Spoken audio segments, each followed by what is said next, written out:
Filloi ndërtimi i autostradës së re Tetov-Gostivar, e cila është e gjatë 18 kilometra. Ndërtimi i saj do të kushtoj 90 milion euro.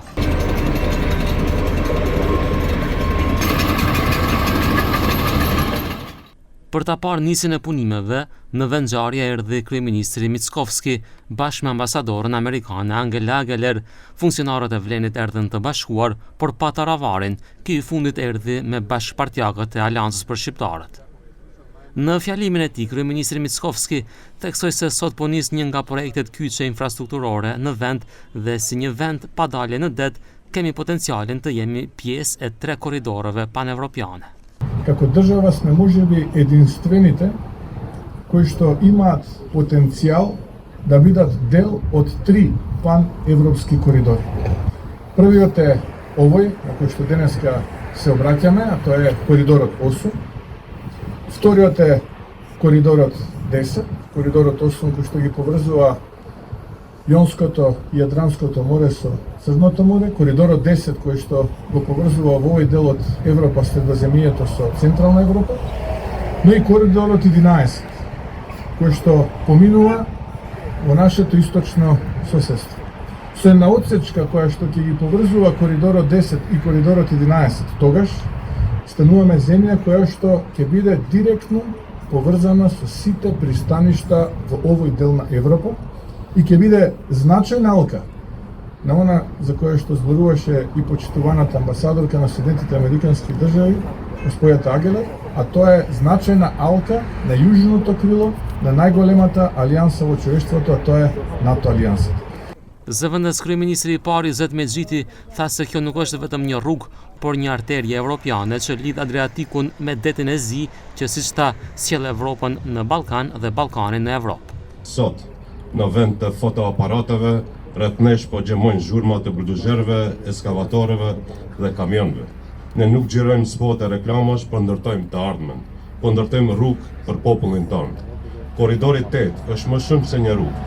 Është një artere evropiane që lidh Adriatikun me detin e Zi, e lidh zemrën e Ballkanit. Vendimi im strategjik është i qartë. Maqedonia përfundon seksionin e saj, e sjell Europën në Ballkan dhe Ballkanin në Europë.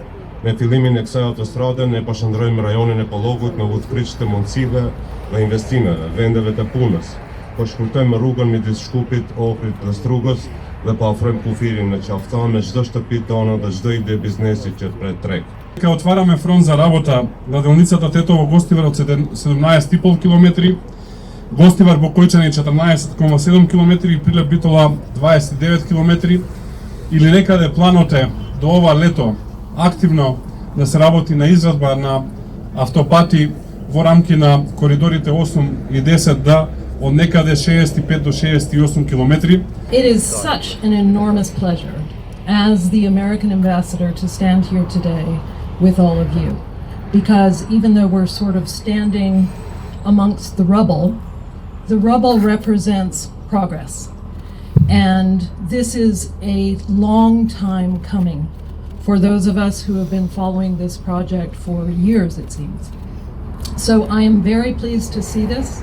I applaud the work of Josh and his team, Bechtel Enka, the government for its support, because frankly, so much of this work has just happened in recent months. This is not only critically important for the infrastructure and trade within this country and across the region, but it represents critical NATO corridors, and so the role of these important roads cannot be overstated. Kjo autostradë pritet të përfundojë deri në vitin 2027. Projekti parashikon 2 kursi rrugore dhe 1 kursi ndihmëse në një drejtim. Ai përfshin gjithashtu 9 mbikalime, nga të cilat 8 janë për lidhjen e rrugëve lokale me rrugën e re të projektuar paralelisht.